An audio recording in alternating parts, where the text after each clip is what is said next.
Good day. Thank you for accepting my invitation. Could you please state your name? Hi, my name is Miguel Pineda from La Consolacion College of Manila. Gemma P. Gascon, UMS 12 BL Gracia. Ricky Santillanto, study at La Consolacion College, Manila. Sean Tumagan, and I'm a student of La Consolacion College, Manila. Hans Joseph from La Consolacion College, Manila.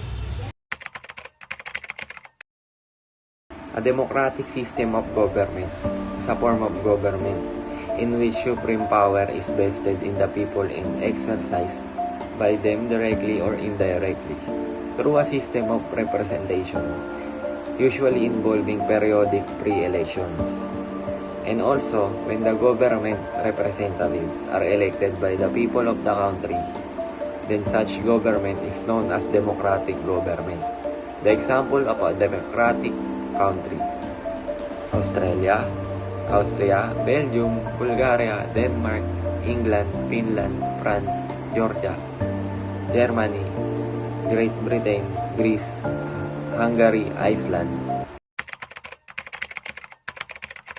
At the present, the whole of the democracy in the Philippines only goes through the strength of the struggle for the leaders, and everyone who wants to rule has his or her own interests and goals. The most important thing is that the democracy exists in the country, and we should rejoice because the people are free to participate in expressing their opinions on various issues for the good of the motherland.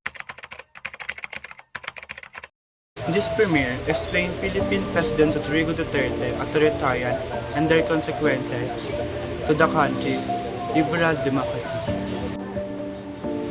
It claims that the Duterte administration drug war compromised the democratic institution, making them vulnerable to power violence. It focuses on three main areas concerned: long-standing attempt to institutionalize democratic influence. Our security forces are being threatened by the growing presence of authoritarian agencies, such as the police and the military at all levels of government. The leadership frequent and violent assault on the political opposition. Indeed, I do believe Philippine democracy is a manifestation of the democratic models. First of all, there is, in the case of representative democracy, there is popular support of the government. There is political competition, always. There is alternation to power, as with the switching of presidents every 4 years. There is a majority rule in the Senate, in the Congress, in voting. There is the recognition of rights, which should be present in all democratic societies. However, there is a lack. How can I say this? There is deficiency in political equality. There is the lack of popular consultation. Well, there is popular consultation, but is it really considered? And of course, even though there are strikes against various media companies such as ABS-CBN, we still have a form of free press. Gender biases arise because of a certain traditions and beliefs in a particular country.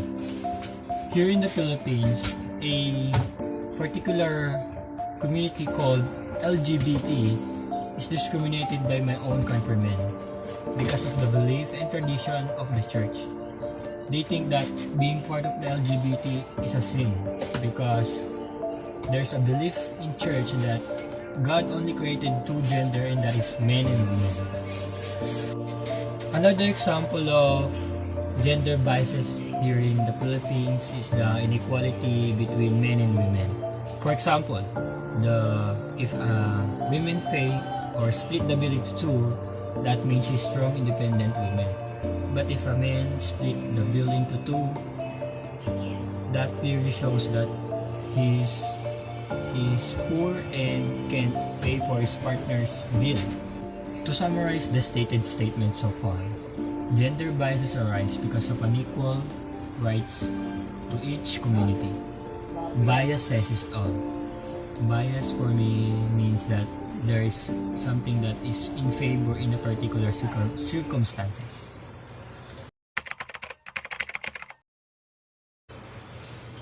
Here in the Philippines, the population of poor is larger than the population of rich individual. First, the reason for this one is the agricultural sector. Instead of promoting our own product, we insist to use the imported product that makes our workers poorer. Second is the high unemployment rate here in the Philippines. People can't apply for a job because of insufficient educational attainment. But in the Article 6, Section 4, you can run in a position of power if you able to read and write. So we can see the undemocratic practices in that circumstances. In my opinion, expanding political incorporation could be a cross-cutting objective for NDI. But in numerous modern and rising majority rule governments, expansive parcels of the populace are avoided from legislative issues based on their ethnicity, religion, age, inability, sex, or sexual introduction.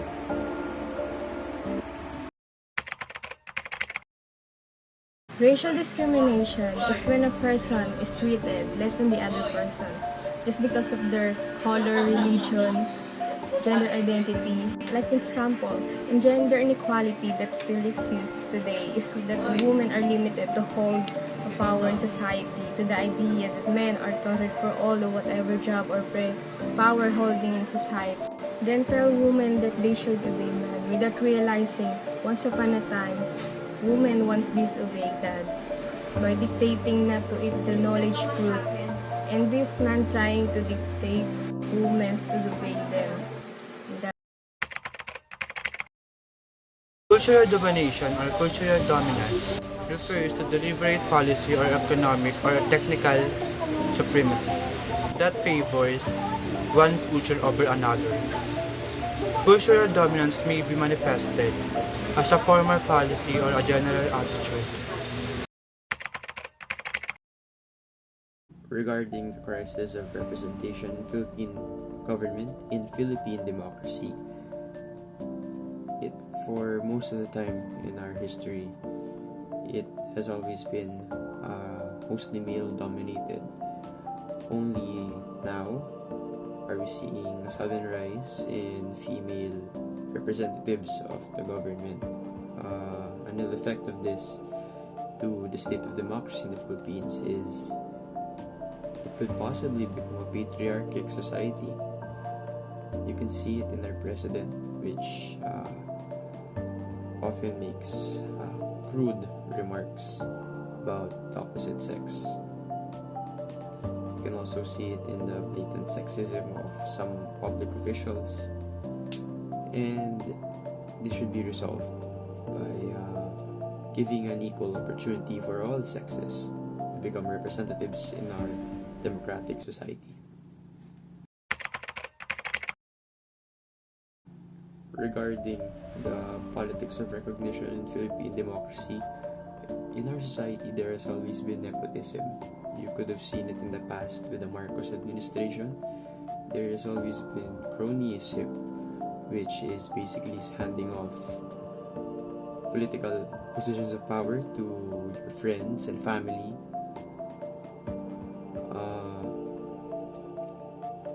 This is a growing problem because how can we as a nation grow? Its ill effects to the people is that all of the opportunities to lead and all of the opportunities to grow are only enjoyed by the elite at the expense of the masses.